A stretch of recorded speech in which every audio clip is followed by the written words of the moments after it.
pushing me to do things that I was kind of afraid to do. You know, like if I wanted to go swimming in the ocean when we were sailing, he'd like be like, "Go, you can do it." You know, he was like a very supportive figure in my life. And when he passed away, I wrote this speech, and I was like 7 or 8, man. And I wrote this speech, and it made like 200 people laugh, cry, and I got a standing ovation. And ever since that day, it was kind of like I was just like fine-tuned to want to like do that. I had this addiction to like making people laugh, and I feel like that was a very big shaping moment for me, where like I realized that being up on a stage felt more comfortable than like anything else, and like being able to like just completely mess stuff up and kind of just be that guy that doesn't like, I don't really have shame when I'm doing anything that I'm doing. And I'm doing whatever I'm doing it specifically to make someone laugh.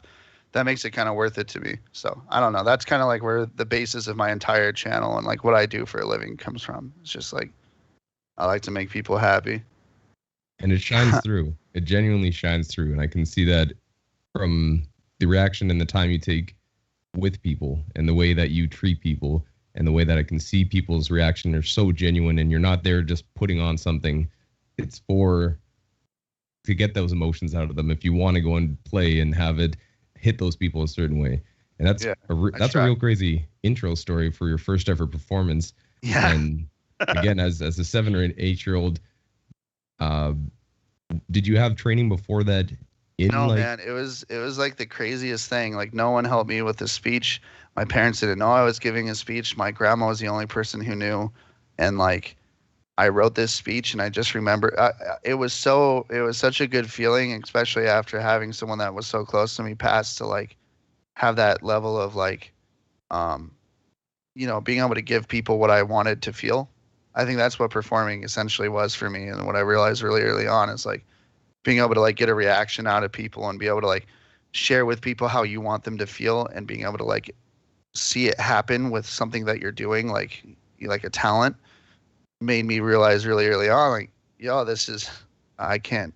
Like I remember when I was 14, I was like, I don't want to do a job. I want to work so I could buy like a guitar, and I want to work so I could do this, and I can, like everything I've ever done in the real world as work has just been a efficacy to make money, to be able to buy this microphone or buy this, just because I know like very specifically from when I did perform that time, like that's what I wanted to do. I loved seeing people react so much at the funeral, which is, it sounds really morbid, but that at the ceremony after the funeral or the reception, I literally did another speech that I wrote in the bathroom because I was so like on edge and serotonin out from like being able to do that, just being in front of people. It was so cool, And again, it's something that I find I perform as well, and I feel like that level of being able to go and get that reaction, not necessarily for your own self and getting it being like, okay, I got it, now in the next one, and I got it,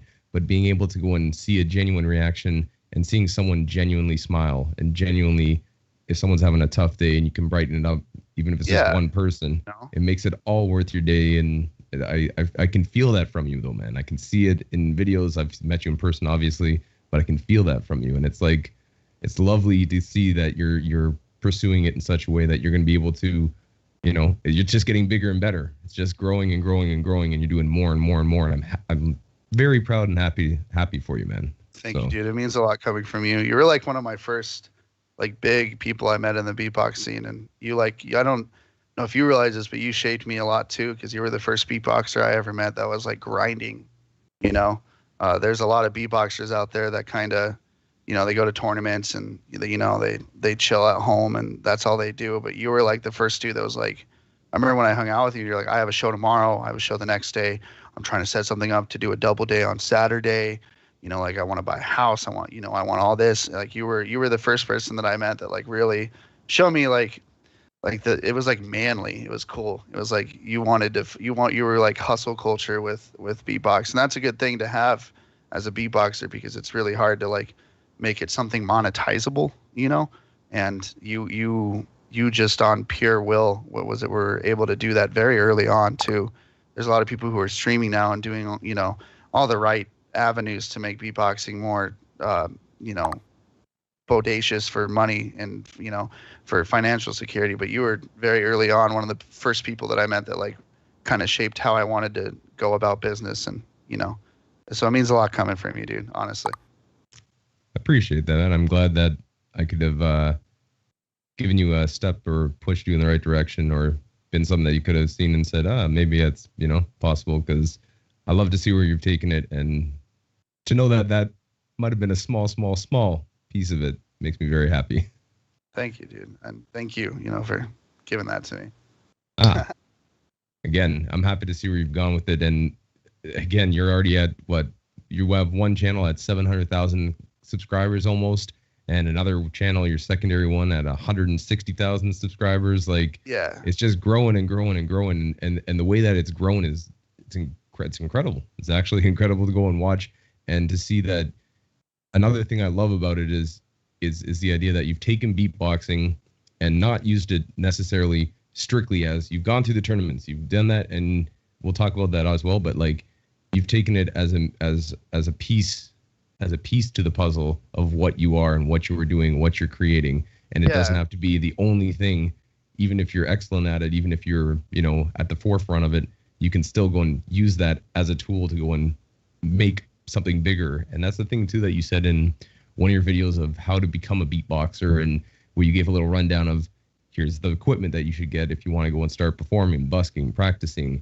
Here's some ideas for you to go and be prepared for this, do that, you know, like little hints. And that was a great video to go and watch, because a lot of people don't have any idea and don't have somebody to go and take them under the wing for a second, or give an opinion, or have that conversation. So it's another thing I noticed that you've been putting back into your channel is not only advice for beatboxers, but just life advice and commentary on stuff. And I think that makes you more, you can connect with you more. Yeah. And I feel like that's something that's in this generation of YouTube specifically, and online stuff, and just overall, it's like you can be very good at anything, but being able to connect with people on a personal level is where people actually are going to care, actually going to go and be like, what is this person up to? How can I, what do I want to see your story unfold? It's the avid belief in the 1 in 1,000 fan base. Like, you know, you could have 1 million fans, but they might not really care about what you're doing, you know? And I feel like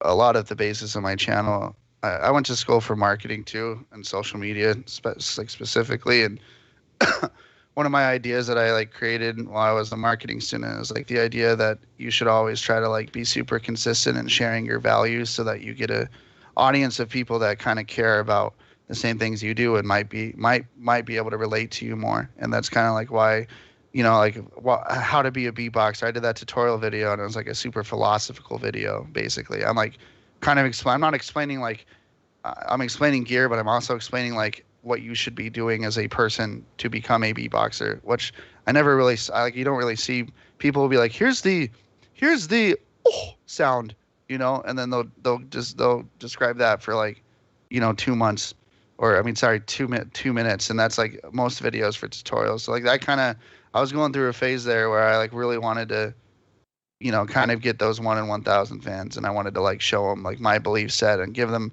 pretty much the info that people won't give, you know, like the stuff that people are like afraid to, because a lot of people have fears that like if you give people the ideas or what you're doing and how you do things, and they're going to take it and do it better than you. And my whole belief is like, it's you are you and they are they, and you might be able to teach someone something that'll unlock their musical potential or their potential as a person, so why not give it to them? And that was my whole life phase during that time, you know. I appreciate that sentiment a lot, the idea of paying it forward. And I don't know. It's actually, I can't say never. You always have thoughts, but like it's interesting to go and think about the idea of sharing with somebody, and this is how you do it. And all of a sudden you see someone succeed, and instead of feeling pride in seeing them succeed, you get that jealousy, or you get that thing that comes out of you. And everybody has two sides to themselves, no matter who you are in the world. Everybody has two sides to themselves, or multiple sides. But like, I love seeing people succeed, especially when I consider them a friend, or just people that do something similar to me. I love seeing someone succeed. It's inspiring, like, and it's also I feel like in artistry too, there's a very big distinction between people who are on either side of that line, you know, like much more than other fields, like in marketing or in business.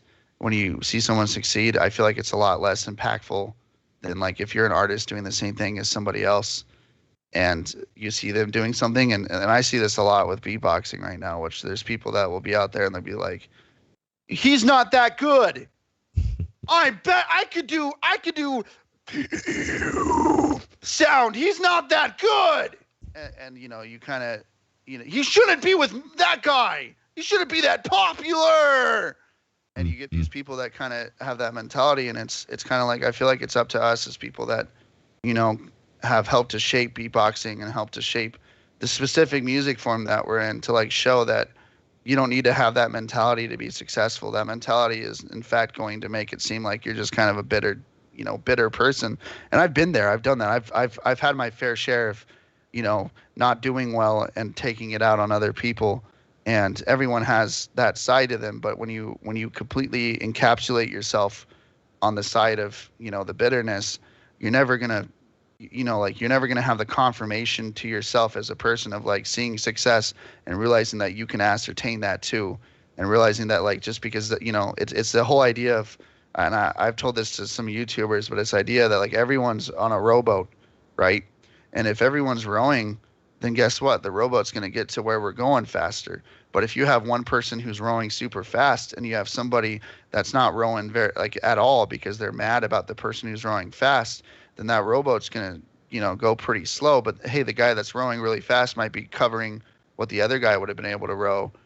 And since he's not rowing, he's going as hard as he can. So you might just not realize it, but that person's just grinding harder than you. And there's no reason to, you know, like figure out your own thing. And that's kind of like, that's my personal, that's how I deal with things now. Like I used to be super aggressive on the other side, you know. I think when the West Coast, you remember beatboxing when it was like West Coast versus East Coast, and like all the West Coast people would get really pissed off because we wouldn't have American champs here. We had like no competitions, no organizers, no one was really doing anything. And I kind of like, I started organizing stuff, and then it made me realize like, it's not exactly like, it's the mentality of people that causes issues. It's not like the matter of fact that the organizers are far away. It's the mentality of people who like don't appreciate the matter of fact that people are trying to do something, and instead of helping that person, they make it into like it needs to be about them, you know. And that was like a big issue that kind of turned me into the artist that I am, where I'm like, you know, I look at Spencer X and I'm like, okay, he's doing his own thing. I know, I've known, you know what's weird is Spencer was the first beatboxer I ever talked to. I talked to him when he lived in a dorm at NY, like whatever college he went to, and we would Skype because we met on Facebook through like the mutual, like a beatbox page that had like 300 likes.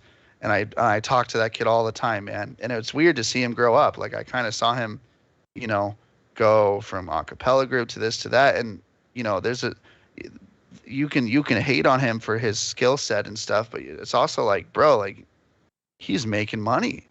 He's killing it. He's on a label. He's working with Marshmello. He's working with Blackberry. He's working with all these people. And it's like you can hate on it, but you can also be like, okay, well, what is he doing right? And how can I apply that to my own artistry? And you know, I think that should be a bigger question when it comes to like the divide between, you know, seeing success and being angry at it as an artist, and seeing success and realizing like you can gain from learning from it. And I don't know, that's kind of like where I'm at now. And I'm not going to hate on people for being on the other side because I was there for a long time. But sorry, I just went off on a rant. But exactly, no, you know, it's like I agree with you. When I see people succeed, it again makes me happy. But it's like just because that person's going through a certain door, it makes it easier for people to go and be recognized, especially in niche things like we're doing beatboxing. The more people know about it, the more it's up in their face, the more that, you know, one person can't be everywhere in the world to do it. Like, who's the most successful beatboxer in the world, do you think? Do I think? Yeah. Currently or overall? Currently.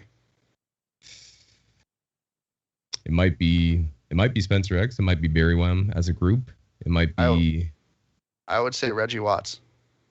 And see, that's something that... Yeah, See, that falls under so many people's heads, but Reggie is like, he's like one of the original beatboxers, and he's literally the musician for the Tonight Show. You know, like he has one of the most accredited and like high up musician like jobs you can have in the world, you know.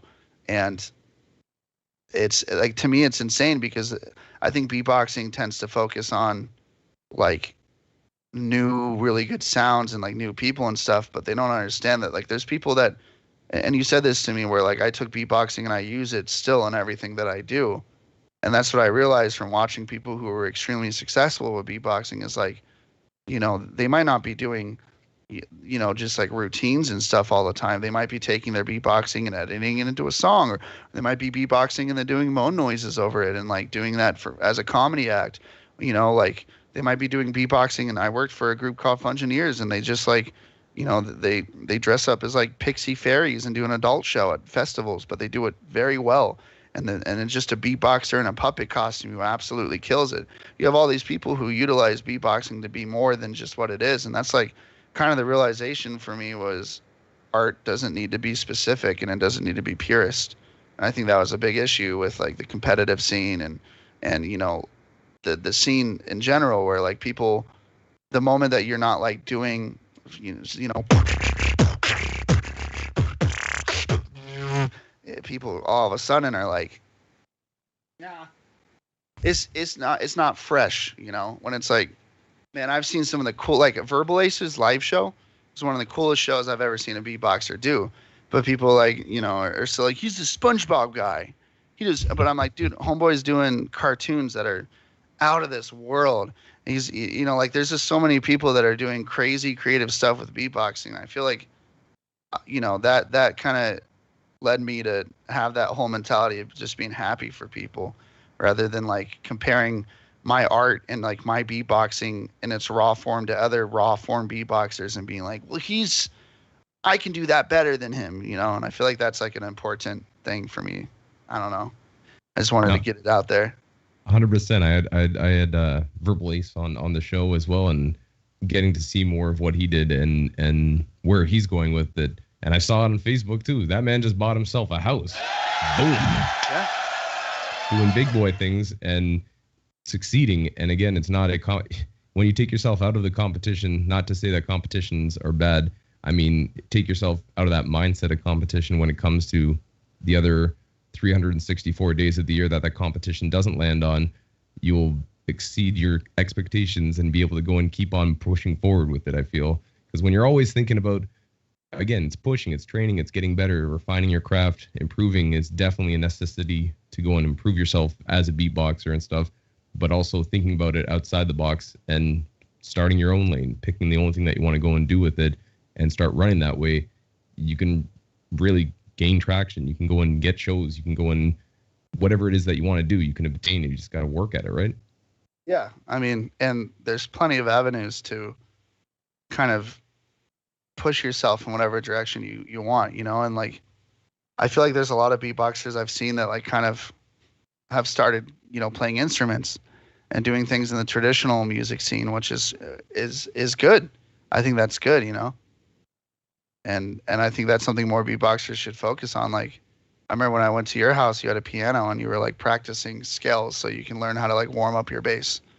I'm like, every beatboxer should be on that grind. You know, people should be learning how to do things that will help them to get better, and realizing that beatboxing within its own self is a sphere.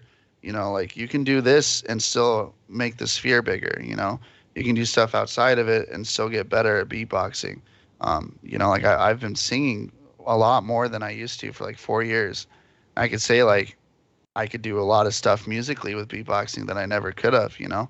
And I don't even practice. Like beatboxing is probably one of the least things I practice right now, just because I'm always in my if I'm in my studio, I'm rather grinding video games, and you know, just like I like to do vocal warm up, so I do that. I'll just go ha ha ha ha ha ha ha ha.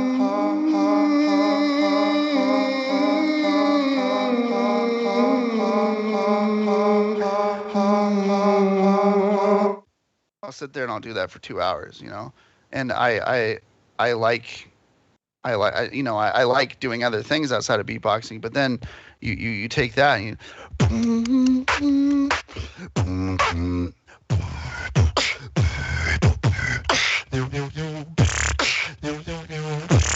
like I could do all these like scales that I never could have with beatboxing, and it's like, oh, that came out of nowhere. Even though I haven't practiced it, and I could probably do it a lot more cleaner, I still have that ability now, and it's just like that's what I think people should focus on, rather than just being like, oh, I'm gonna sit here and I'm gonna, and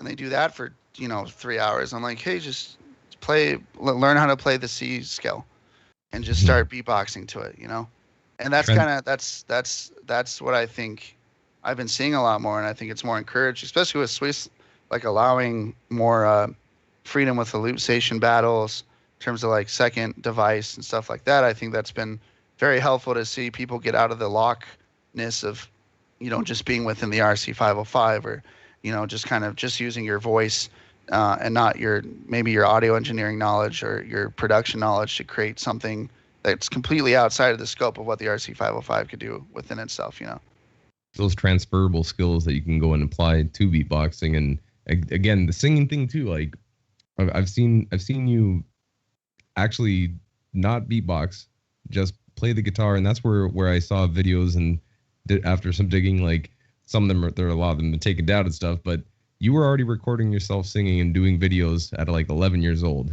and practicing with guitar and singing. And again, you can hear it that's something you've continuously done, and working and playing drums, and then working with people and building a band and getting on to open mics and starting to do performances at high school and stuff. Damn, you went back. Wow. We do these things. Wow, you did your research, man. Oh. Hey, yeah, man. no, I used to. The only reason I started beatboxing is because I couldn't afford a DJ controller. And I watched a Beardy Man video because I was looking at Bestival videos in like 2011, 2010, or I think it was 2009, and I saw like Michael Jackson beatbox into freestyle, crazy beatbox, Beardy Man. I saw that video and it made me realize, like, yeah, I don't need to spend all this money on production stuff. When I was in high school, I used to go around to people's houses and clean cars. And I had a cart, and I made business cards, and I did all this stuff to like just make enough money to, buy myself a PC, and then buy myself a microphone so I could start beatboxing on it and all that stuff. And like that took me away from, like my songwriting and all that stuff for a while. And the beatboxing, when I joined it, was so fresh and so answerable. Like it was so easy to just go and hang out with all the people that were doing the things, and that was super beneficial for me. That was nice, man. Like I got to learn like the artist side of, the socialness of being an artist. And I think that's what I would have never got with like just continuing to play piano in my room for 4 years or something like that. It's like I got to go live a life that I probably would have never had access to had it not been for beatboxing. And, I still, obviously now I've kind of rotated back to like, I like to do music. I have a lot of songs that are coming out. I have music, already out that's doing well, and I kind of, I balance my love for beatboxing. And what's weird is like I don't know what Mr.Wobbles is. I'm like, am I an indie sad boy singer, or am I like a DJ beatbox electronica guy? But then I look at artists like Mark Rebele, Harry Mack,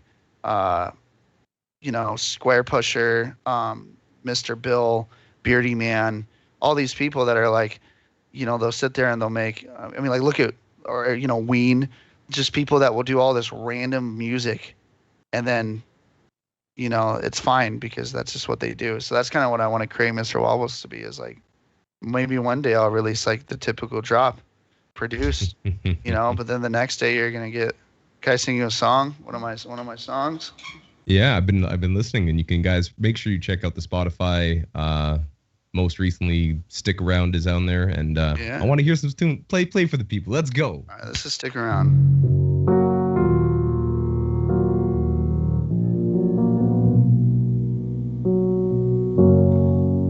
I wanna give in, spin the bottle for me, my friend. We're here again, edge of the road.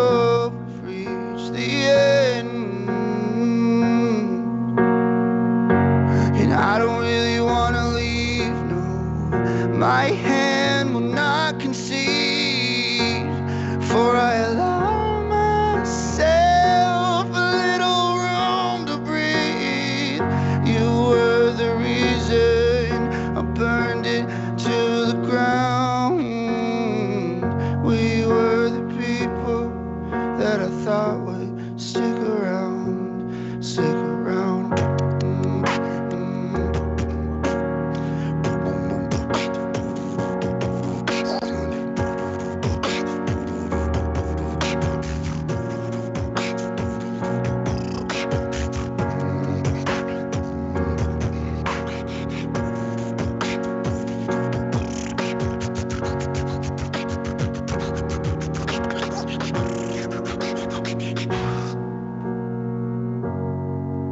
And I wanna feel weak, like I'm nothing but sand beneath my feet. And we should have stayed still. I found the button to end the world. I don't really wanna leave, no. My hand will not concede, for I allow myself little room to breathe. You were the reason I burnt it to the ground. We were the people that I thought would stick around. Stick around. Stick around. Yeah.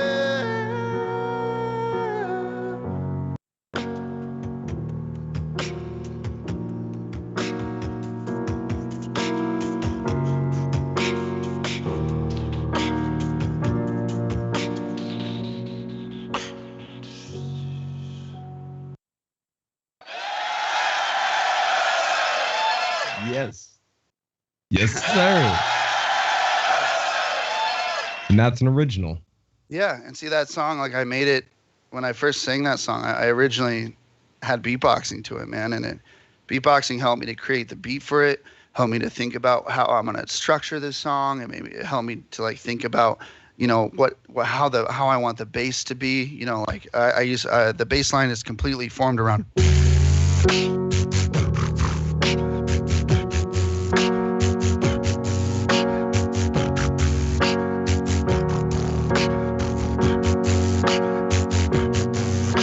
Right? And it's like I use beatboxing as a production tool at the end of the day for me a lot of the times. And I think a lot of people need to realize that like you can use beatbox just as other forms of music help you with beatboxing. Beatboxing helps you greatly with other forms of music. You know, if you're a good beatboxer and you have, you know, decent pitch, you can do, you know, you're good at rhythm. It can help with composing. It can help with structuring a song. If you know how to do routines really well, you might be able to make a dubstep song just off like thinking of how you do your beatboxing situations, you know, or your beatboxing routines. And I think that helps me to produce my songs a lot. If you ever watch, like I'll do streams where like I'll produce a song. I might do one coming up here, and I'll sit there and I'll just, and then I'll take that, and that turns into 3 minutes, you know. So, off of a beatbox loop that you start off with. Just a beatbox loop, you know. And then it helps because I am horrible at programming drums too, you know. I don't know if you've ever programmed drums, but it's hell, man. And with beatboxing, you throw it to Ableton, and all of a sudden you just, you know, you have everything's pretty much clean cut for you on a line.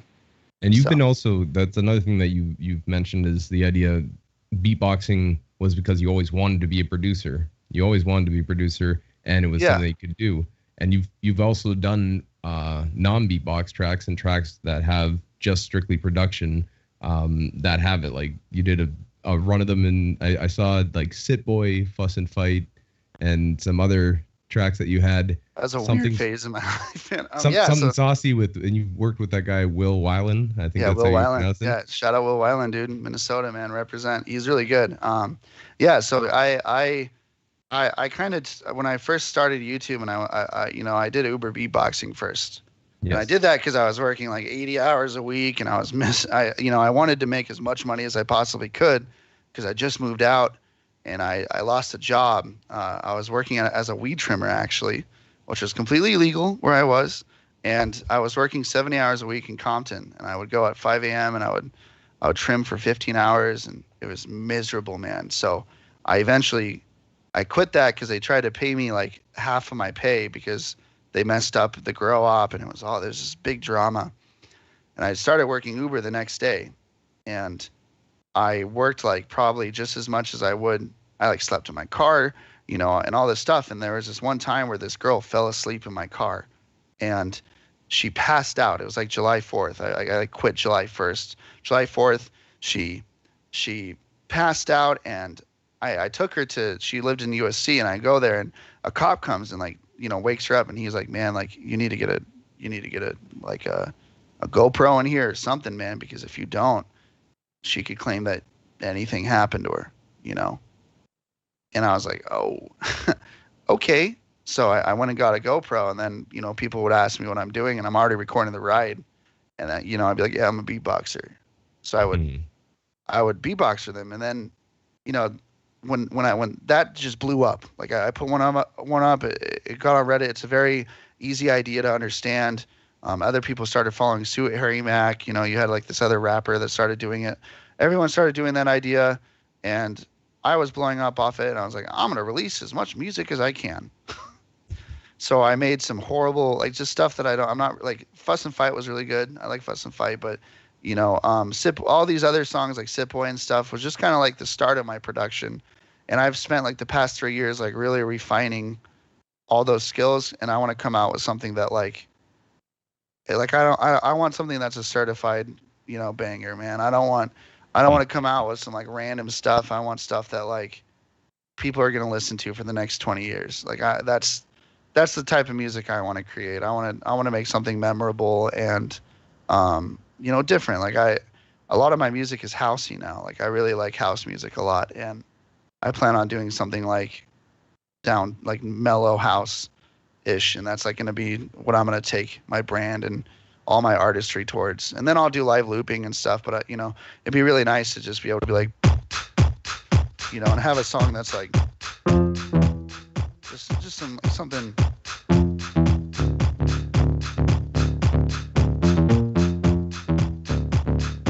Just some nice little beat and just like kind of focus on creating really simplistic, nice to listen to house songs. And that's kind of where I'm at. Like it took a long time for me to get there.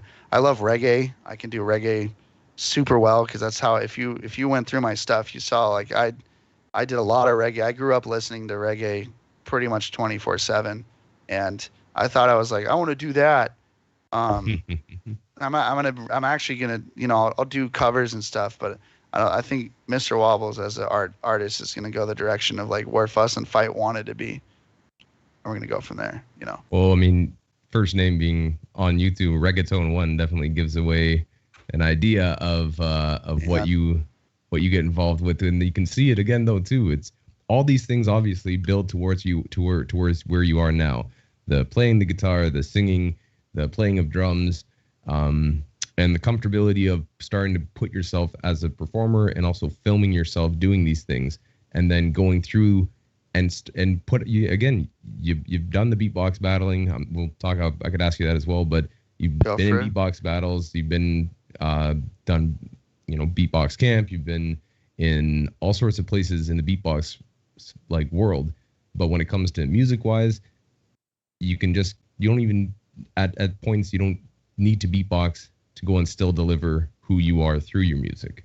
And that's a thing. I think that's like something that people should attempt to strive for in their career. If they can hear something, be like, that's Mr.Wobbles. Yeah, that's a solid thing to have brand wise and just as a thing that you want to go and aim for. Thank you, man. And yeah, I mean, if you want to talk about competitions and stuff, I'm all ears. If you have questions and stuff, that was a phase of my life, and I might do it again. There's always that chance. It's just with like I was planning on going to, like I really wanted to get into GBB in 2020, but that it fell through for a lot of reasons. And I kind of look at battling now as I feel like it's a really good proving ground for people that want to prove. But for me, like I live comfortably and I enjoy what I do, and I don't even really view Like I don't need to go and win stuff anymore. Like when I was like 19 to 24, I won everything I was in on the West Coast. And every time I went to the East Coast to do ABCs or whatever it is I was doing, I was pretty much sloshed for 4 days and stayed up for 20. Like I think 2014 or 15 ABCs, we stayed up all night. Me, Kenny, Kayla, Mark, and like all these other people. And I already had a flight in that day, so I already woke up at like 5, stayed up all night. Then like at like 12 the next day, everybody wanted to go to like Washington Bridge, so we did, and I was just dead, dude. And I just remember like it made me realize how little I actually cared about competing and how much more I cared about just being around people. You know, like that was like the biggest realization was if I'm going to something to compete at it, I'm probably not going to win because I don't care enough about it to like put all my effort in. And it's not going to make me like, it's not like a huge thing for me to win something. And that's kind of where my competition mentality is gone. It's just like, man, I could chill here and stream and, pay rent. And, I just got a dog. I could hang out with my dog and like, I don't have to go spend like $3,000 to get an apartment for 3 days on Airbnb and get the flight and all this stuff just to like sit in the apartment and focus on trying to win. I'd much rather go there with the mentality of being like, I'm going to spend all that money and do all that stuff and just get messed up and enjoy myself and go out to the bars and like hang out with all the people, man. And that's kind of the mentality I have now. And, I feel like that the unfortunate truth of that is like people think because I'm not like competing, that makes you like less relevant. There's like this mentality that like if you're not competing, you're not trying, and you're not like I see comments on videos where like Mr.Wobbles is so underrated. I'm like, bro, I have almost like 1 million subs cumulatively. Power I'm like, move. Yeah, I'm like, what do you like? How am I underrated? I'm like, I did pretty well. I don't really see the point of like, trying and competitions. I also feel like narrows how you beatbox if you really just focus on competitions. You meet people who do like I get students a lot of the time, and when I get a student, the first thing usually like 90 when I'm onboarding a student, then 90% of the time they'll say, "Hello, I have a question. Can you teach me routine? Routine, please teach me how to do routine." And I'm like, nope, I'm not going to teach you that. What I want you to do, I'll give people like jam tracks, and I'll be like, I want you to beatbox for 30 minutes to this drumless track. And I want you to learn how to be a drum set. I want you to learn how to jam. I want you to learn how to have like I have every rhythm in my head right now. Like, it's perfect loop. House. It's perfect loop. I can do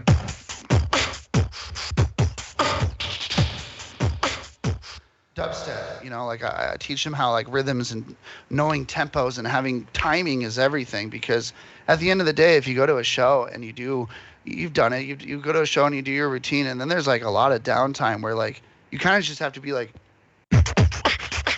how you feeling? How you feeling?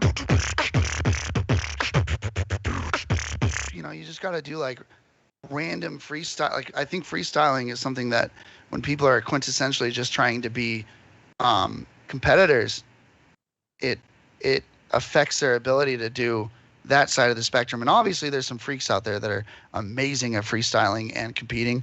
I'm not taking that away, but for like the average beatboxer that's just trying to get into it and, is trying to learn from certain things and certain people. Like I get so many students that can do a routine, but then they can't like hold for more than like 10 seconds. And I'm like, dude, that's kind of like, that's a big teaching point that I have that came from the mentality of being like, competitions are great. They're dope, but they don't teach you how to like, it's kind of like school to me. It's like you go to school to take your test and you take your test. Did you learn anything? What you really learn in school is like, yo, this is how you talk to that girl. Yo, this is how you get into a fight. It teaches you how to like freestyle random things that you need in life. And I think that like the tests aren't exactly everything. You don't need to learn everything for the test. And I think like test is a good example of like what a competition is.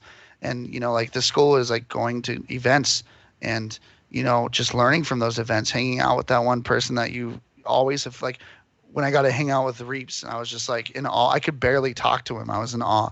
Like that, like I have, he did this tattoo for me. Like I have everything owed to that man, you know, and it's like, I feel like that was way more important in learning how to like freestyle in a circle for 2 hours while we're all messed up. That was way more important for me than, you know, ever doing competitions. And that's kind of like just that's where I ended up with it, you know? I do find that when people are focused strictly on competition, you can kind of pigeonhole yourself into 90 seconds being the furthest that you go with it, like you said, because if you have a 15-20 minute set that you're supposed to go and perform, and all you have is 10 different things of a minute and a half with no transition, no way to go and get in between, no way to play with it, and you're just head down concentrating on that, I gotta go and deliver this exact thing, comparatively to being open, face your person, or people rather, engage the crowd. And it just it makes for overall to go and get better at beatboxing. Yes, it is good to go to competitions. It is good to go and force yourself to have that idea of building routines and building these things. But if you want to be a performer after that and pursue it for livelihood or career or more than what you're doing, or even if you just want to be able to go and jam with people as an instrument or hang out at an open mic and just be like, cool, I'll do a set, jump up there, do a little show and dance, you know, make people laugh, have a couple of things. It definitely suits you better to go and think beyond a minute 30 or 3 minutes or 4 minutes, whatever it would be with a loop station now in competitions. So it's definitely interesting. But I want to go and ask you too, because you started off battling on Vent. You started battling on the first videos I saw of you with your face in it, that you were really beatboxing. You had dubstep beatbox on your other channel, but I mean, you had the videos where you were going for the 2011 American Beatbox Champs, where they had the 3 rounds, where it was solo round, going to do a round with backing track, you know, a freestyle round, and from there though, you've been able to go and win on the West Coast, like you said, 2-time West Coast champ, represented and got into top 16 in America that's a huge accomplishment to get into, and just continuously, you came up, did great north. I was very happy for you to come up and check out Canada and also mastering Poutine. Audio. Poutine. For days. Poutine, bro. That place you took me, that was just like a gas station. It's like an old dude. That was amazing. I still talk about that all the time. George's, man. George is the man. George is on Jane Street. If anybody's from Toronto, go to Jane Street, go to George's, get yourself a George's burger and poutine. Let's go. But would you consider going back into battles, and which battles would you want to be in? Like, does American Champs, is that would it be solo? Would it be trying to be tag team? Would it be loop station? What interests you in further battles? With like smaller battles now to me is the scope of how I consider my career and like the attention that I'm giving stuff. My time is more valuable. So like it'd be hard to be like, I'm gonna go to American Champs and I'm gonna go against like, you know, younger people, and I'm gonna like just focus super hard to win American Champs, which is like, I never wanted to win anything. I never really, it's not like my mentality. It's just kind of like, I always just went there to be like, what's going on? And that was like always what I just wanted to hang out with people. If I ever wanted to really try for something, it would be GBB and it would be loop station.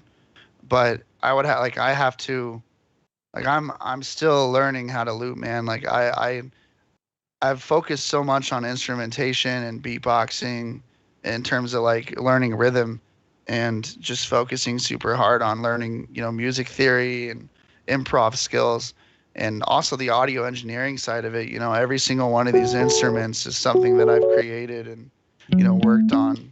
And I've had to like really just clean my setup, and all those things are way more valuable to me than like going to, you know, like a competition here. And, you know, if I went to a competition here, it'd be for fun. You know, like if I want to ever win anything, it's going to be GBB. and I'm gonna like really. That's gonna be probably later. Like I want to lose weight. I was on Adderall for like until I was like 24, man, and I got off it, and I gained like when you met me, I was like what, like 190. Now I'm like, and I gained like probably 80, 90 pounds just from like getting off that, and it was miserable, dude. And like it took a long time for me to readjust as a person. And that being said, like I'm in a better place now. Like I want to lose weight. I want to really like set myself up more discipline wise. And if I'm practicing for something, I want to really practice for it. I don't want to like what I did last year, the year that I made Body B, which is like the like that random one. I spent maybe 2 hours working to get that set up. That was just like what I could do right then and there without practicing for, a year at just vocal looping. And I want to like really try and win next time I go do it. And the problem is like that just requires me to kind of separate the time spent on that and separate the time spent on my channel and, working on my music and working on my production and stuff like that. And that's just kind of like where I'm at with it, is like, how do I would want to stratify my time to make it better and make it so that like what happened at Beatbox Camp. Do you remember when I got into the loop stations at Beatbox Camp, and then I got up on stage and I'm like, oh shit, I don't really know what I'm doing. I like worked on this routine on Slizzer's loop station like a mile away on the track for like 30 minutes, and I killed it. I did that routine and I killed it, and it was dope. And then I got in and I was like, I didn't really expect this. Now what? Now what do I do? I can't go outside and practice for an hour. Oh darn, And that's what would have happened if I got into GBB in 2020. And I acknowledge that as I would have gotten in, and I would have been like, like just what am I doing? Like here's my routine from 2011 from when I used to practice. Here you go, like and that's kind of where I'm at with looping. Is I want to if I ever compete again, it's going to be for a reason. And with beatboxing in terms of competition, I feel like I'd want to, but I'd want to go do it when I'm healthier and I feel more confident in my beatboxing ability. And I know that I'm a pretty nasty beatboxer. I know that I could win things if I really put effort in. Every time that I've won a competition, it was against people that were way better than me, and I just win, and I can use that and the ability that I have to entertain and like be on a stage to my advantage a lot of the time. Like I won the Las Vegas beatbox battle, and I had to battle like Ryol, and I had to battle like DJ Bean and Geometric FX and all these really good beatboxers, and I kicked the shit out of them because I had the crowd and I had the judges and I focused, and that's something that I could do. It's just I need to, if I ever want to go to GBB, if I want to be on that level, I need to like really have more than just that. I think that's what GBB is like you have to have that, plus you have to have routines, and you have to have ideas that you can do against opponents. You got to practice that opponent's special sound and stuff like that. And that's kind of where I was at with it. And that'd be something. So GBB would be the thing that would, draw you back into that realm if you were to consider it.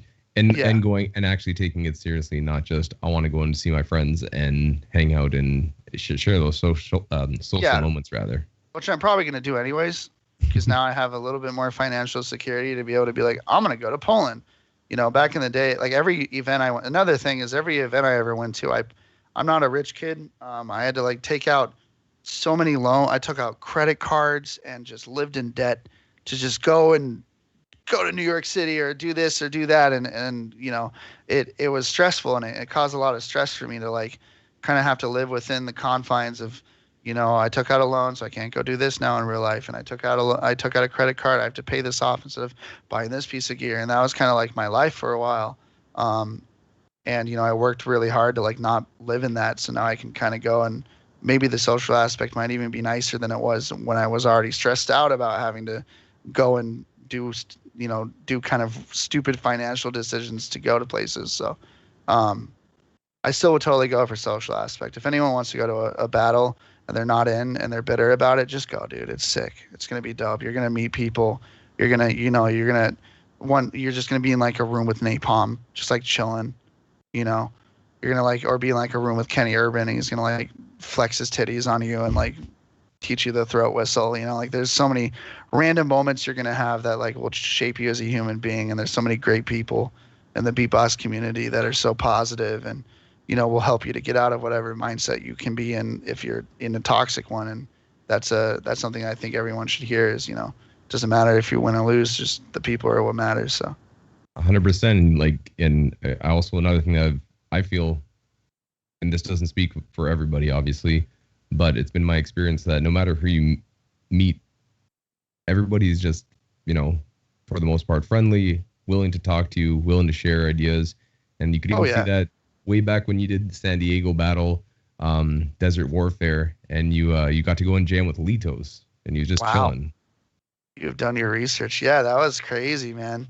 Litos was a fun, and you know what's crazy? Look at Litos. Like Litos is like a super famous Spanish commentator now. Like he's a Spanish poet, and he kind of just stopped beatboxing, and he's just chilling doing that, and he makes music, and it's cool. And like meeting him was like the first big beatboxer I ever met, and it was really interesting. And the problem with the scene where I lived at is we had a few very toxic people, and a lot of like kids, and the toxic people were older, and that created like a weird environment where like Litos might have not felt like, I feel like people didn't feel as welcomed on the West Coast as they probably should have.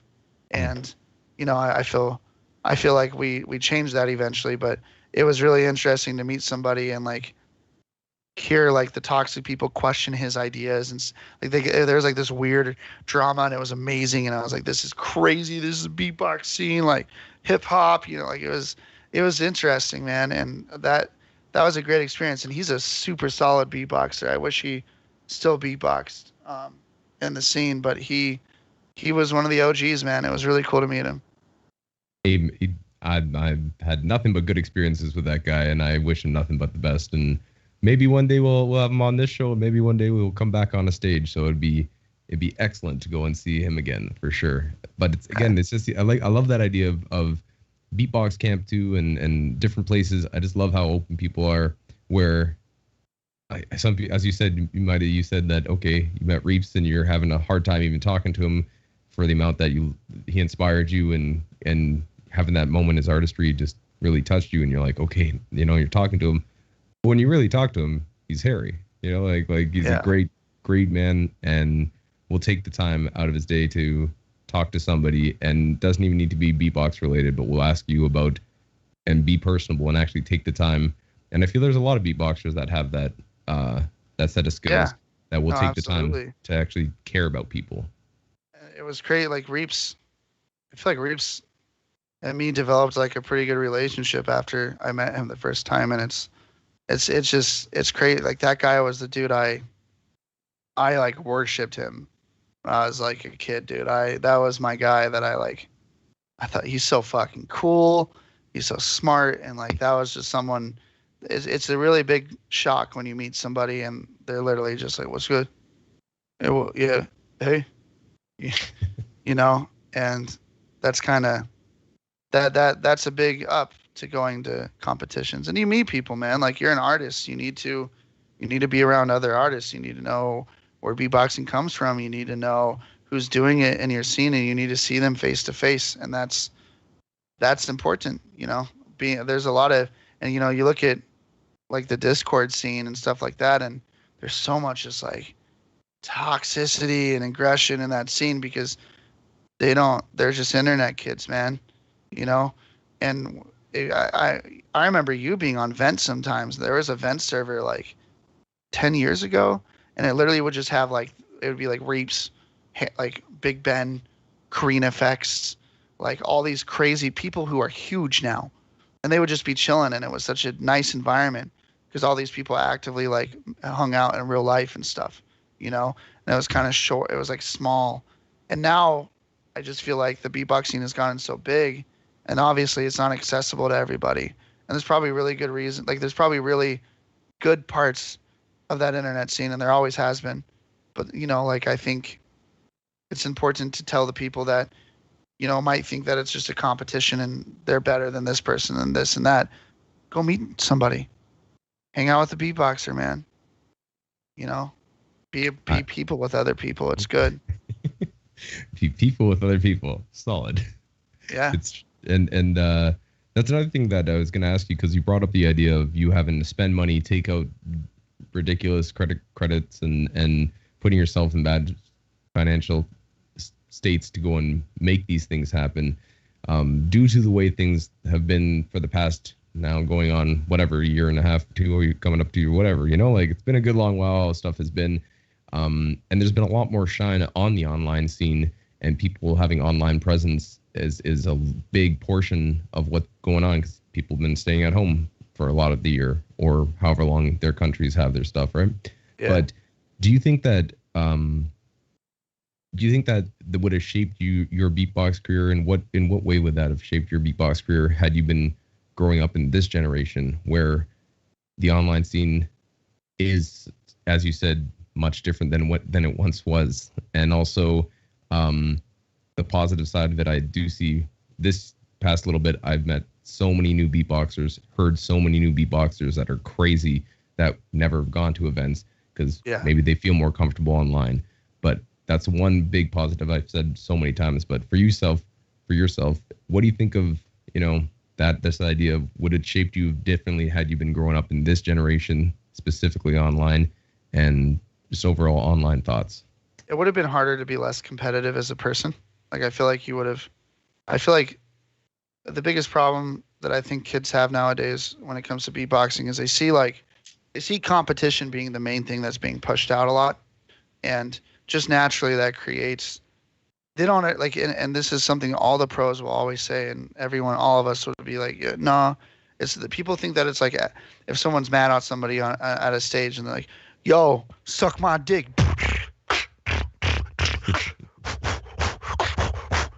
They think that's like real, and they kind of take this stage play and this competition to heart. And I think that, because they don't have access to competitions, or they don't know like people like you who are going to be a positive influence, and that would have made me very more aggressive, probably.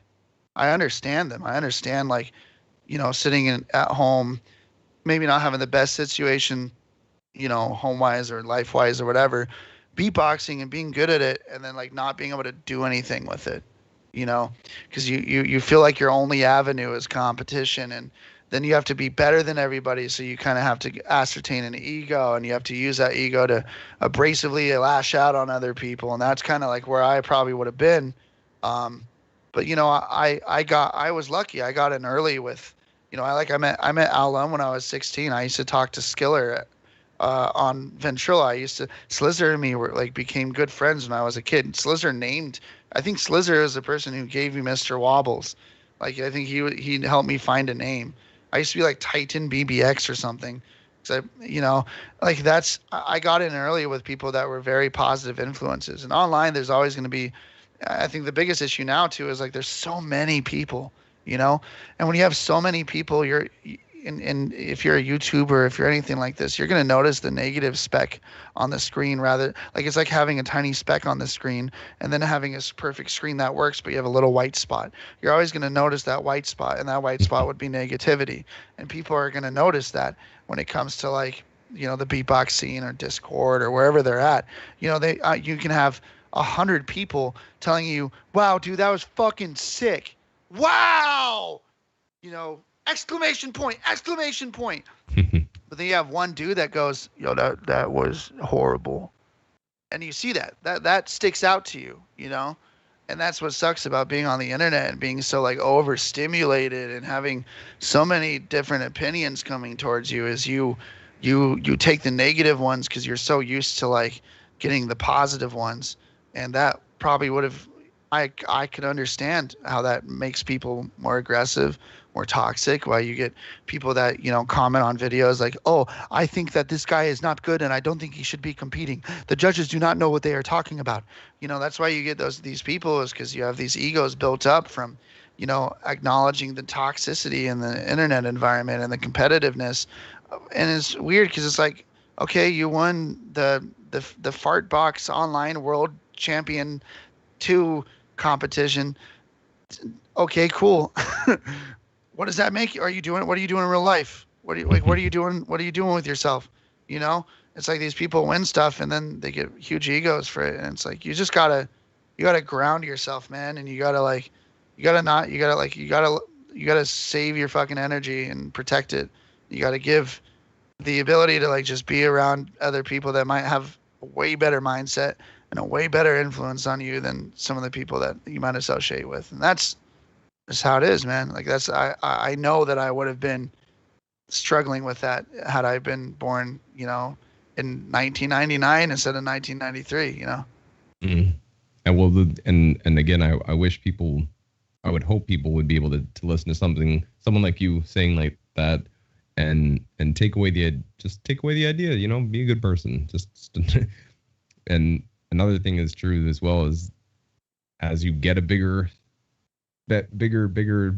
number of people watching something, whatever it is, there's going to be either side of the spectrum. So the negative comments will increase just based on the population that you take. So okay, as you said, 100 people, one person. Time that up by 10,000 people, 10 people. Keep on going up. Eventually, you're going to have 100 people that don't like what you do or purposely being negative or purposely trying to get their attention for being negative. So it's going to happen. And if you can go and duck, slide, let the stuff slide off, you'll be fine. Yeah, or, you know, you could just be like, exactly. My whole mentality is like when people are dicks to me or people tell me I suck, I'm like, let's see what you do, man. I want to give you advice. Like, if you think I suck, you know, like prove to me that you have the ego to be able to come at me like that. And if you don't, then let's talk. Like, let's just be friends. Like, I want to know why you're like that, dude. And that's like, you don't always need to do that. And that's that goes too far sometimes. But like, I feel like I've helped people out to be like, oh, maybe I shouldn't be a complete asshole for no reason all the time. And, you know, respect other people. And that's a big part of just learning how to grow up. And there's always going to be, you can't save people, that you can't make the world exactly what you want it to be. And you kind of just got to accept that, especially if you want to be someone that's going to be in the social eye and be an artist and be a creator. You know, you gotta kind of like, you gotta focus on protecting the energy that you're trying to give. And I think that's just important. And that beatboxing helped me with that, man, you know, like a lot. And I feel like I got so many negative comments on some of my battles, you know, like, how did I get into the American Loop Station Champs? First of all, I got into those, and then I was like against Gene, and Gene's out here like doing all this beautiful, gorgeous, like, he's just like whooshy, just all this crazy stuff, and I'm just like, it's just like, I don't know what I'm doing, man. And people talk, you know, like, it taught me humility and understanding, like, yo, I'm not that good, but like, I had fun. Hey, I had fun. That's all that matters, dude. You know, like, that's my mentality now. And it's not exactly the best mentality if you want to be like a serious, competitive artist, purist. I'm the best. I'm better than you. I win stuff. I kill it. It might not be the best for that, but hey, it's working out for me, and I think I'm doing pretty all right. So, you know, that's probably something to look into for some people. I don't know. And you've been able to take it your own way, and you still are creating, again, so much creating. You're creating so much, rather. And from the first videos, 2016, where you put out the first Omegle video, and this is something that we just talked about briefly before this actual live stream started. And something that I personally like, I guess I need to, if I want to pursue anything like this, I need to go and spend more time and listen to the heartbeat of the internet and figure out certain things. But I feel like you have a really good hold on things that are happening and different and being able to see it, because putting together an Omegle video and putting together the Uber driver videos, and then even taking that and doing Uber driver in a video game called Rust, and that's something I have no idea what, like, I don't really, unless it's like NHL hockey or a golf game, I don't really play video games too much, or Super Nintendo. Super Nintendo's dope. Yeah, SNES is great. But and there's so much I don't know when it comes to video game culture, online culture, and all these things when I'm watching it. So it's just interesting for me to go and see what was your inspiration, or what came to your mind to go and be like, you know what, I'm gonna try this Omegle thing, and then that's been one of your mainstays from now that's coming up, and you have millions and millions of hits, obviously, and people want to watch you. So was there someone that you saw that did it that you're like, wait a second, So I can go and do beatboxing? Yeah, I lived with Marcus Veltri for 2 years. I don't know if you know who that is, but he's one of the most talented people I've ever met in my life, and he's a piano player and he does Omegle videos, and we kind of met when we were both like at like 7,000 subs, and I was like, just come hang out, man, come chill, like let's jam. And he ended up coming out to my house, and then like he moved in, man, and we like, living with somebody that does that, it just pushed me to like go harder and work harder and do all this stuff. And Omegle is a great platform because it gives you the ability to kind of be a stranger with anybody. And I love strangers. I think something that I have always been is I probably love strangers more than any, like I love, obviously I love relationships. I love, my girlfriend, I love my dog, I love my parents, but I love strangers. Like I love just meeting somebody and being able to like create what you want them to think of you. And that's an ability that that's entertaining. That's what entertainment is like you create a different persona for yourself and you present it to a stranger, and you hope that stranger is understanding exactly what you're giving them. And with Omegle and with all the content that I do, that's what I want to do. It's really all the same idea. I just see things that I like and I just do that idea in the thing that I like. If I like VR chat, and VR chat was a big thing for me too. You can do entire live shows in VR chat. Like on Saturday, I'm gonna do a birthday. Someone paid me out to do a birthday party DJ set where they're gonna be in VR chat and then in real life they're renting out like a small venue, and then there's gonna be people in VR chat at the venue, like dancing to my actual live show. That's gonna be a YouTube link, and there's just like so much new stuff I always see that I think is so dope, and I'm like, how could I put this in that? How can you fit this square in the triangle? And you just gotta push it really hard in, like I did those Uber videos, and the reason why I did the Rust video with it is because Uber videos were so hard to keep up, and I'm a very professional person when it comes to like being in person and like kind of like treating, like I own a marketing agency outside of Mr.Wobbles. Like I know the corporate side of things. I went to school for it. I love that aspect of it too. So like with Uber beatboxing, it would be like I'd be driving people and trying to be corporate, and I'd be like, you want to hear some beatboxing? And like it got to a point where I'm like, damn man, this is kind of cringe. And I had people that'd be like, no, fuck off, I don't want to hear anything. And then I'd be like, and you just feel like crap for like this 40-minute ride to LAX, and it's like, I'm good. And that kind of led me to start being like, how can I be at home, and how could I improve my setup so I can improve the quality of my music, and how could I improve my quality of life and not work 80 hours a week to try to get a 10-minute video. And that's where Omegle came in. And then I started playing Rust, and I was in a clan of like 40 people, and they made me like little song shacks where I would practice and I would make videos out of it. And it was a really fun time. And I miss playing Rust. And Rust is a completely different game now. Rust is very PvP oriented. There's no role playing. Everyone needs to be a Chad. And, they need to script all their videos and stuff. But I had that phase, and then VR chat became the same thing for me, because VR chat, you can go up to like Goku and like be like, I'm going Super Saiyan!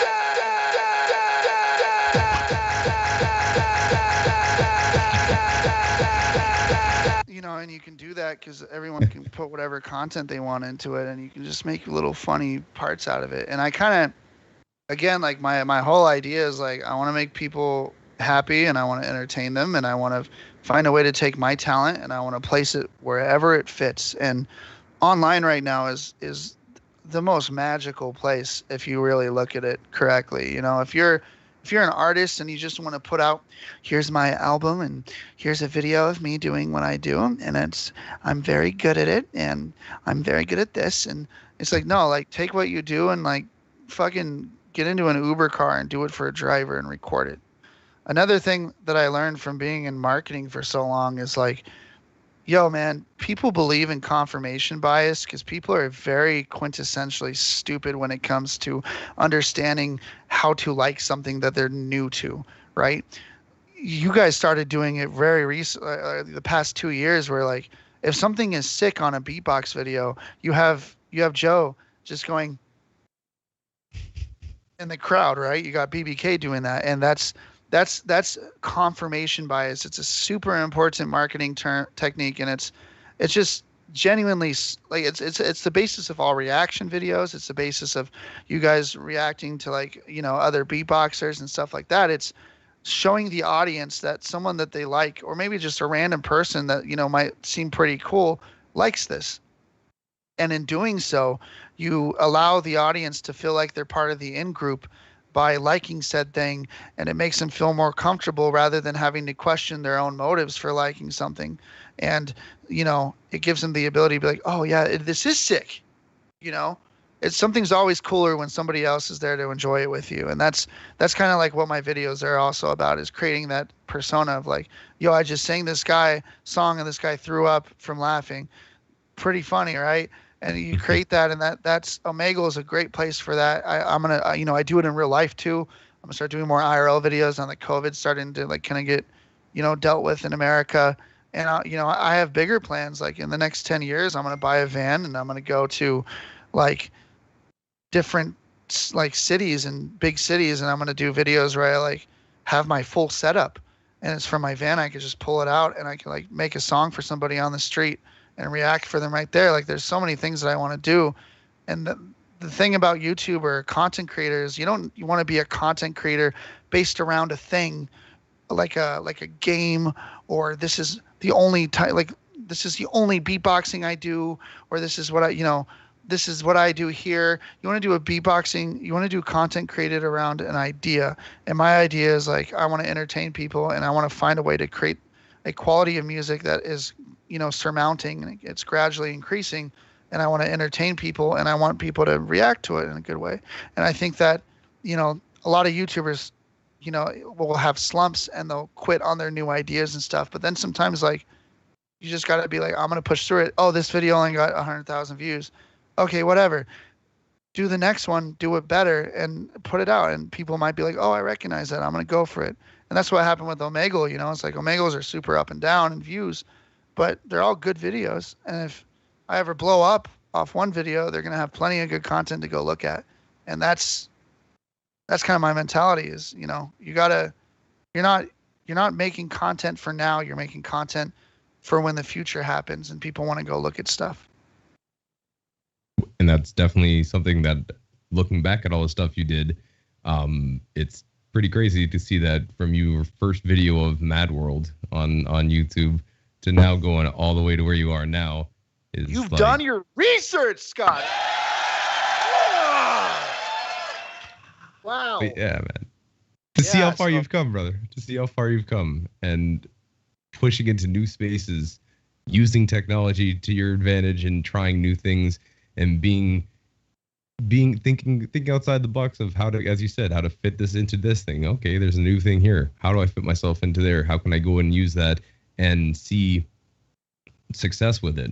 And also, I'm excited to go and see some more of your in-person stuff from like Beatbox Jesus and like the assorted videos you did with battling people with Gene and what's Ozelius? Ozelius, yeah. Yeah, working with him as well. So fun, man. I love like, it was so funny to make Beatbox House like do what I do, because they were just like, they didn't get it at all at first, and then Kenny got it, and then Kenny just okay. He just went so hard, and I love finding people that can match the energy that I'm trying to get from them. And if you want to talk about people that can, it's Beatbox House, Ozelius. I'm gonna do something with Honeycomb coming up here Who's one of the best, one of the most underrated. If you want to talk, like people are like, Mr.Wobbles is underrated. Honeycomb, super underrated, really well-defined artist, and he's touring and he's doing things that beatboxers should really look up to. And all those ideas are just they're just like you kind of just go out there and you do it and hope it works. Yeah, he's crazy. He's been crushing the festival scene. I know he's who was he touring with? Moonhutch or something Moonhooch, like this? Man. Moonhooch, yeah. Benny Zoos, he toured with. That's right. Yeah. And he's been doing very well. And again, someone else I should call up and see how he's doing and get on the show and talk to him, because he's definitely somebody who's created his own lane and just a likable person. Oh, dude, I love Honeycomb. It was one of my favorite people I've met in the scene, and he's grinding, dude. Like you should see what he's doing. Like I think he's a perfect example of somebody that like did live shows that very quickly realized that like, oh, this ain't happening for 2 years. This isn't going to be what it was for another maybe 2 or 3 years. The moment COVID started, like you're not gonna get like the little show that pays like 500,000 and be able to live off those little shows while doing festivals that may not pay as much, but get you more exposure. Like he completely went the other way, and he's been focused. Like I think he's a really good case study of like what people should be focusing on in the current environment of what music is. And I think other people that have done that is like Gene. Gene did 100 daily beats, crazy, which is absolute freak of nature. Like Gene is a freak of nature as a musician, not just a beatboxer. And he's a freak of nature as a beatboxer too. And like these people, like it's been cool to see the people who adapt, and it's been unfortunate to see the people who don't. I think the past year, you asked me like, how do you stay on the finger of how to be on the internet? Pretty much, right? Was the summary of your question. And you look at like people like Collapse. Yes. So Close to Toast is a perfect example of somebody who like kind of was confined to like, I'm going to do the same thing in the same game and this and that for a long time. And it killed his channel. And then he said, you know what? I'm just going to react to stuff and have fun.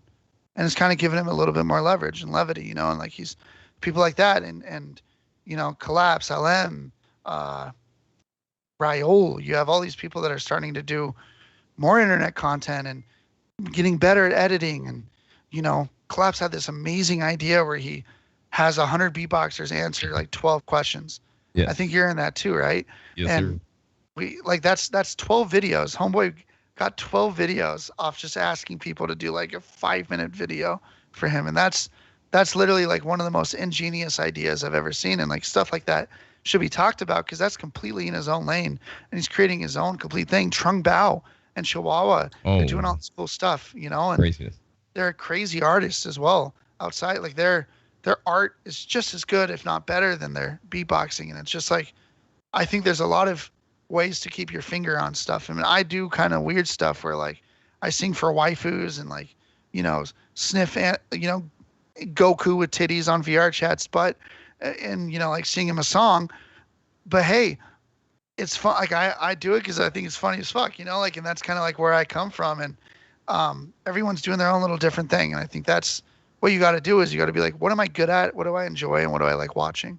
And you take that triangle of things and you find the middle. And that's kind of for Scott Jackson, what you should do, maybe you really like SNES competitions. People like playing old SNES games. So then what you do is you do a competition where you go and you beatbox for people that are doing SNES competitions near you, and you make a video of it, and then that video gets 100,000 views, and then you use that as like, there's so many. I'm Mr.Wobbles, but I also I love marketing, dude. I've watched Mad Men like 15 times.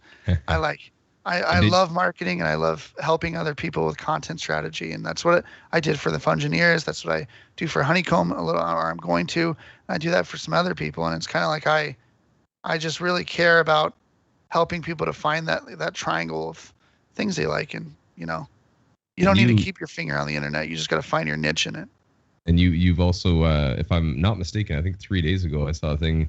You just got a big client in that under your company, your independent company that you have. So yes. Boy, is not just your boy's multifaceted now. I work for a a dryer vent company, and I work for a what's it called? A property management company, and I'm going to help them to establish social media and branding. And I think it's fun to use, if you're a creative, it's fun to use creativity outside of the scope of just you and help other people. And I think that's important because it teaches you things, and it teaches you how to work with people. And I think that's a goal every creative professional should have is, okay, I work on my own thing, like Dead Mouse, for instance, he works on his own thing, but then he helps to create like the basis for like most technology when it comes to like spherical cubing and 3D modeling for artists that want to have like crazy live setups. And it's like there's people, a lot of creatives have a very different side to them a lot of the time, and I think that's important to like kind of go for. Well, I hope you have the ability to continue keeping up with all the things you have your hand in, because that's a lot of balls to go and try to juggle at the same time and keep up in the air. But you're getting it, man. You're doing it. I'm trying, dude. You motivated me to want to be able to say I bought a house off my art. That was like one of the biggest things. I've taken that to heart. You said maybe you help me a little. No, that's a big thing in my life, was meeting you, and you like kind of pushing me to see that side of beatboxing, and I really appreciate that, Scott. Like, really don't like it's helped a lot. Well, you got a friend in me, my friend. Let's go. I want to go and well, I don't know, man. I like talking to you. You're a good person to talk to. You got a lot of good ideas, a lot of good heart to come and actually have, and also definitely have a wealth of knowledge from not only being an artist, but also educated and putting these into applications and applying it rather into the world of professional, put on a big boy pants and go and do stuff. Yeah. Sit in the room with the Costco business shirt. You know what I mean? And let's go. A new haircut. Be like, hello, Mark. How are you doing? Oh, we're going to kick ass, Mark. Don't worry. That's a side that I love doing because, there's dressing up in fireman lingerie and doing a DJ set in VR chat. And then there's that. And both things are, it's cool to be able to do both things. I don't know. It's kind of tight. Yes. I think it'd be interesting if you were noticed, though, maybe by somebody and just be like, hey, wait a second. Didn't I just see you in... You... Nah, it couldn't be. Couldn't be. Yeah, no, you're not the same guy. You're a professional. That can be you. And I'm like, yeah, absolutely. Nah. You have any... I think did the chat have questions for me? Yeah. No, we're gonna do. There's a couple different sections. So actually, now you bring it up, we're gonna do a section called Rapid Fire. Rapid Fire questions. All right. Goodness. So what I'm gonna do is I'm gonna ask you questions in a rapid fire in succession, and we're gonna go and get your answers. So after that, if you guys have questions, our lovely host right here, Heidful, big ups to Olea, who's been running the stream. He's going to be looking through and finding some of the best questions that you guys have for Mr. Wobbles. So put them in, and we'll be going through those questions. And there's also another section coming up right after this. But ladies and gentlemen, this is Rapid Fire with our good friend, Mr. Wobbles. Let's get to it. Rapid Fire. First question off the top of my head, and I do this every week. Who is your current favorite solo beatboxer? Collapse. Current favorite loop station artist? Dice. Current favorite tag team? Ooh, Codfish and Gale. Current favorite crew? Tribe. Current favorite sound? Probably Codfish's vibration bass on microphones. Favorite anime? Ooh,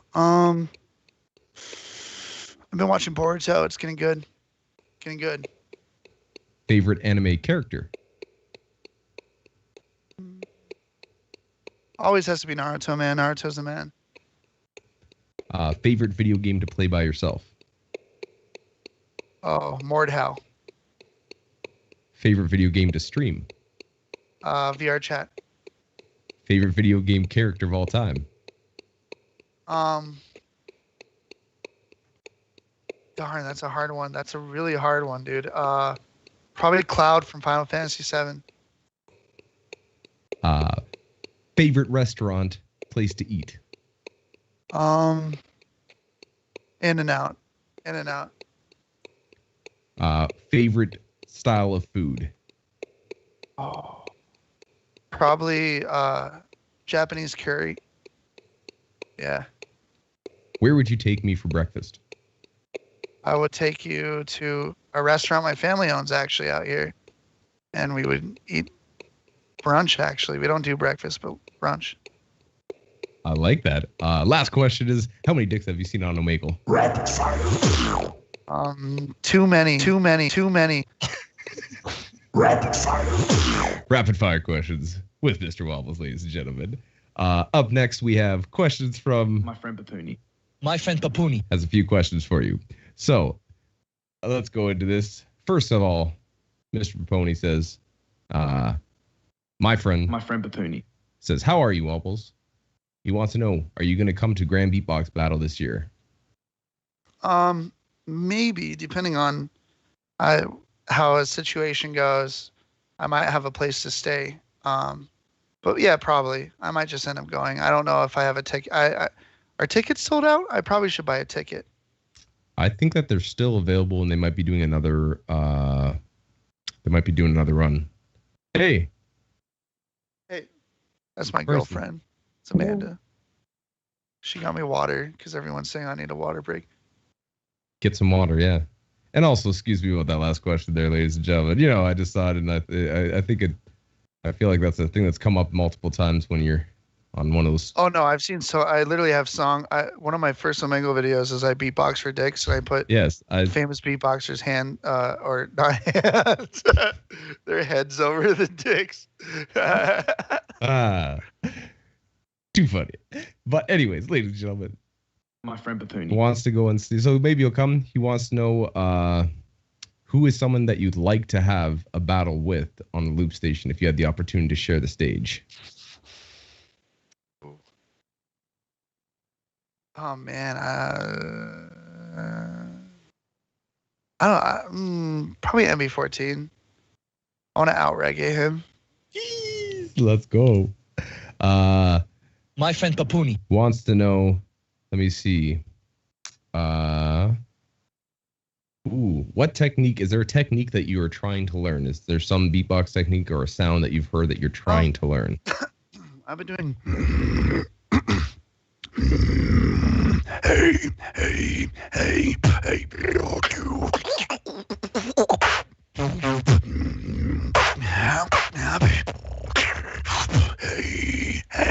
hey. It's so hard, but like then I had a little bloomer. A little bit of bloomer, like.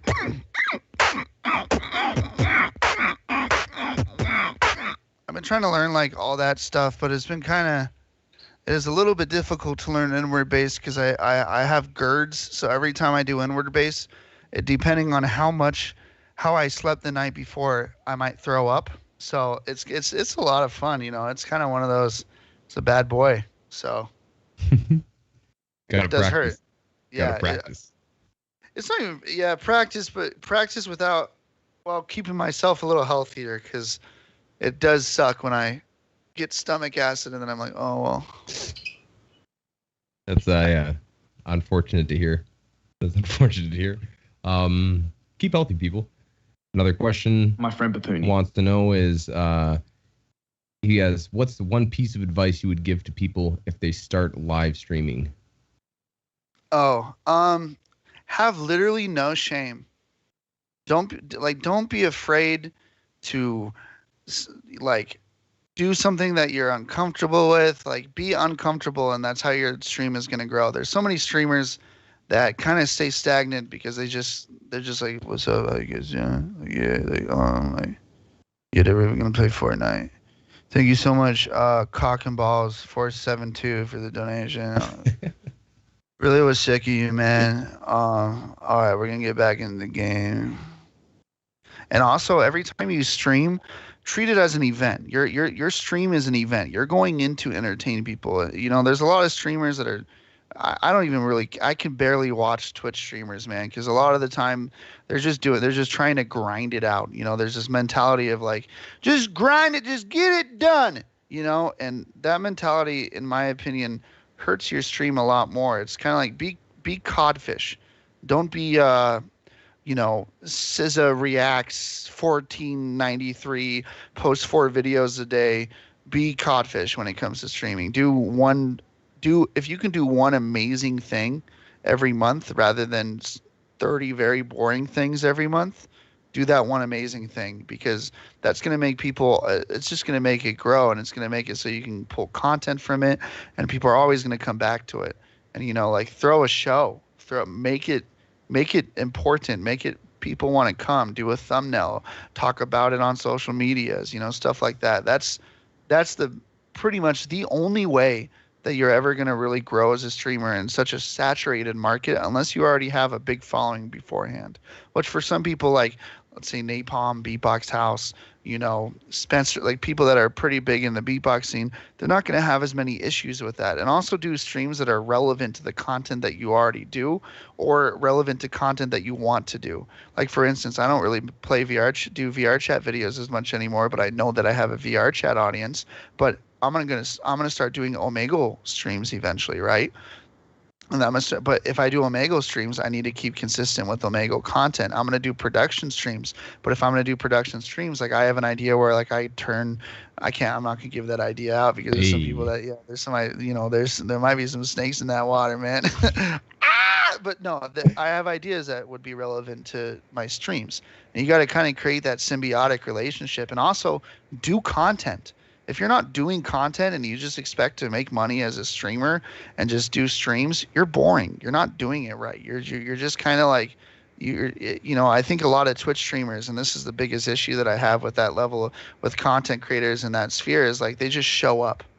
That's their job, is to show up. Whereas, like, you know, someone that's a YouTuber, their job is to edit, their job is to storyline, their job is to put, you know, the proper things in the proper places, their jobs is to audio level and all this. Whereas, like, Twitch people are like, hey, welcome to the stream number 47. We're going to be playing Apex Legends today, trying to grind out to plat. I'm going to be playing with Wraith.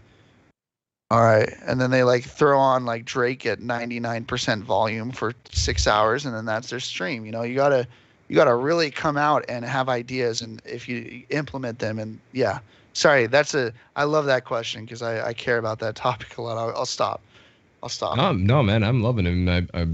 I feel like it'll be good to look back upon and be able to, I hope people watch and actually can take away words of wisdom, and it's good for someone, again, who is doing it, who's succeeding in it.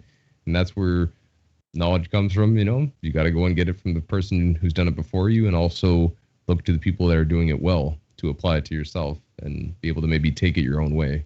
So people out there, get that streaming going. Yeah. If you can, get the content going too, though. Mm-hmm. So more people rowing the boat, the bigger we'll all be. Hey, now. Last thing from my friend Papooni. My friend Papooni wants to go and say to you, he says, he hopes overall to see you again because he thinks you're a great person, and he wonders when he will see you again, but it's always an honor for him. It's always an honor when you're on the stage, and you're such an incredible talent. He wishes you the very best and wants nothing but the very best for you with your future career. My friend Papooni wants you to know that. Aw. I love you, Pep. You're one of the big reasons I do what I do too. It's crazy to meet that guy. He's so smart. All you guys at Swiss are so freaking smart, dude. You guys really have kind of like taken something that was just like a dude with a video camera, just chilling with some friends, and you've made it into this huge entity, and it's so sick. Swiss Beatboxer doing it big. Yeah. Is my friend? Was that actually from Peponi? What do you mean? Those questions were actually from Peponi, or were they from the chat? No, those are questions from. Oh, hell yeah. My friend Papooni. Okay, my friend Papooni. My friend Papooni. I talk to that guy, and I ask him every week to go, and this is who I have on, and I'd like to go and get some questions and comments, and That's what he wanted to go and relate to you, my friend. Hell yeah. That's cool that he asked me about streaming. Like now we have I was like one of the original beatboxers. I taught Beatbox House how to stream. And then they just I remember they used to stream like every day when I taught them. They were just, it was crazy. It was funny to see, dude. They just went off. But go ahead, sorry. No, that's good. It's again something that is good information to know for people out there. But we have questions right here from our audience. Oh. Thank you. Yeah. Questions from the audience. This is Hydeful picked out a few of them. Someone wants to know, okay, can you tell, this is someone who, let's see who this was. Well, they didn't say, but someone said, can you tell Mr. Wobbles that he helped me with my major depression 3 years ago? Like I did not want to live, but watching his videos gave me hope and it made me push forward. So that's a message from somebody in the chat that really was touched by your videos. So whoever that was, wanted you to know that, my friend. Thank you. I think I saw that, and I think his name was I Swallow Cum, which you know, I appreciate that, dude. And you know, I think with YouTube, YouTube's a very interesting thing because you know, like I've literally watched like people make axes when I was depressed, and it's helped me like just it calms me down so much. Like I have this is gonna sound weird, but I actually am diagnosed with major depressive syndrome, or like chronic depression, and then also chronic anxiety. So for a long time, I would watch, like, if you ever see me not uploading or something, I'm probably just watching some dude make axes. There's this dude who made swords, and I watched him. Like, I feel like YouTubers are like a very weird escape, and I'm glad that I'm someone's escape. That's really cool. So thank you, man. That's a touching sentiment to go and actually have that effect on someone. So keep doing what you're doing. You're doing the right stuff there, my friend. Another question from the audience. Just Haggis says, when was it known that he wanted to pursue beatboxing and music in general? That's a question that we've kind of answered a little bit, but in your words. Very early on. I never really wanted to be rich. Like, my entire family are kind of like business people, and they're like, you know, and I realized very early on, like maybe 12 or 13, that I really wanted to be a reggae singer for the longest time and be a reggae frontman. Which sounds really weird. Can I do a reggae song for you? Oh, let's go. Let's get it going. I'll show you, because reggae is probably my voice is kind of dying, but I'll do a song that I've been practicing a lot, just because I have a reggae video coming out tomorrow, so that's gonna be fun.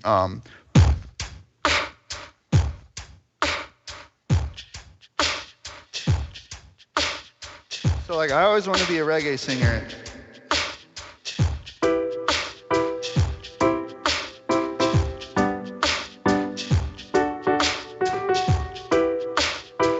You know. And didn't really work out.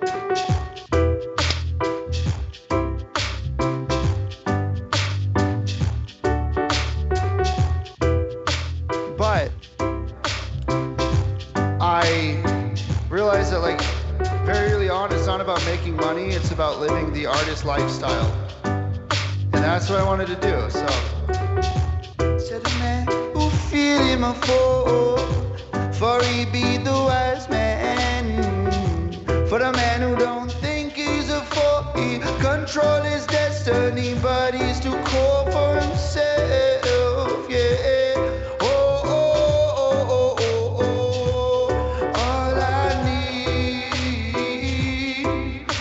Something to keep me moving on in a world where violence reigns and everybody seems so strange to me. Said a man who feel him a fool, for he be the wise man, yeah. For the man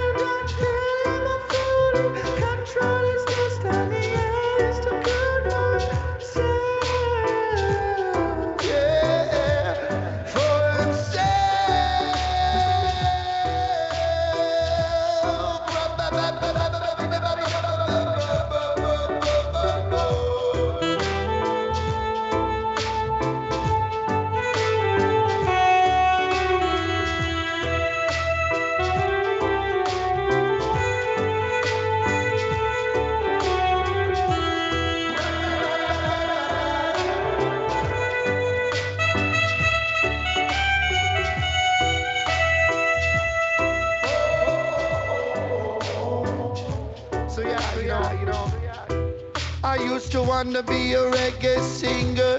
Then I quickly realized that I just want to do it all by myself. So that's what I did, and now I see it in real life. And you know what I mean?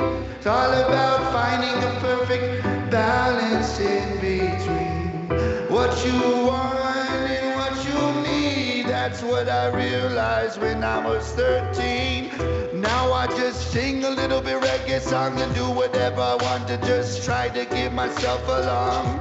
You know I don't really give a shit that much as long as I'm making someone happy. That's all I really need, yeah. So now I just do what I want and how I feel.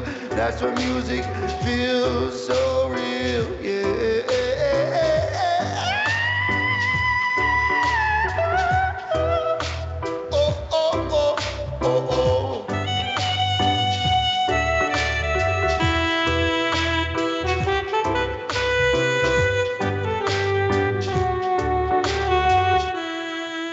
Yeah, so that's like.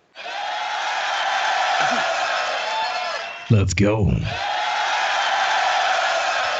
Boom. Maybe you did make that 13-year-old dream come true and actually quite convincingly are a reggae singer. Because you're doing reggae music and you have an audience, which makes you in fact a reggae singer. Man, once you got the hat, yeah. Now you're really vibing. Yeah. It's confirmed, firm. You know what I mean? Oh. Hey now. Another question. Let's go and see.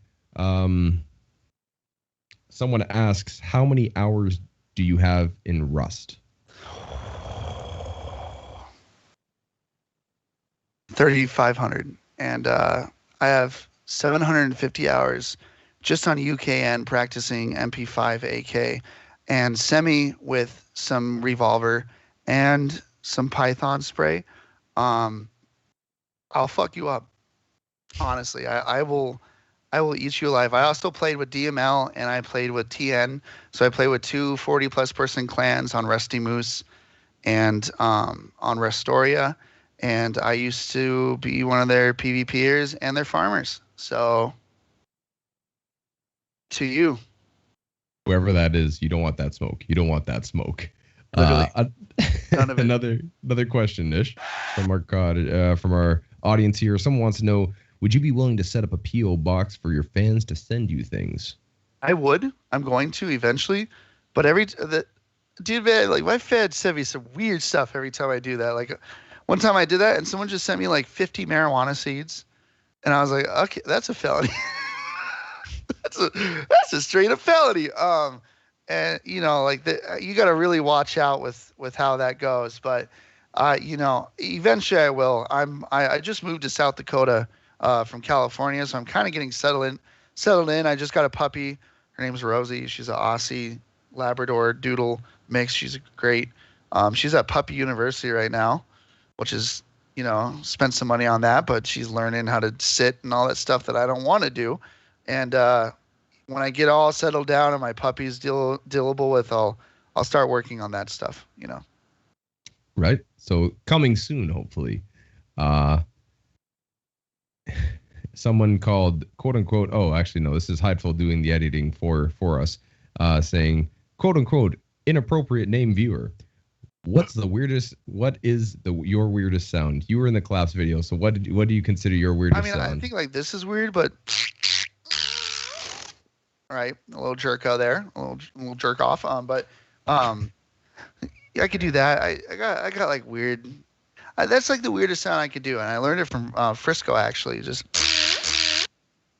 Frisco, it's like Frisco. I love that guy. That guy's so dope. Love hearing him. One of the best beatboxers. Dude, I think he's so sick. Yeah, he's dope. So another question from the audience, Ish. We need to build a whale. If you could give 3 pieces of advice to someone, no specific topic, what would it be? Oh man, I can get awfully philosophical with that. Philosophical, sorry. I liked it the way you said it. philosophical. It matter like who's the advice for? Is this like a beatboxer? Or is this I'm not sure because I don't know what that question necessarily means. Of we need to build a whale. If you could give 3 pieces of advice to someone, no specific topic, what would it be? I mean, like, I don't know. I'm just a little slow there, and I was reading because we need to build a whale. What does that mean? You know, that's the part I was reading into. But then the question was, if you could give 3 pieces of advice to someone, no specific topic, what would it be? That's a totally separate question. All right, I was like, what's a whale?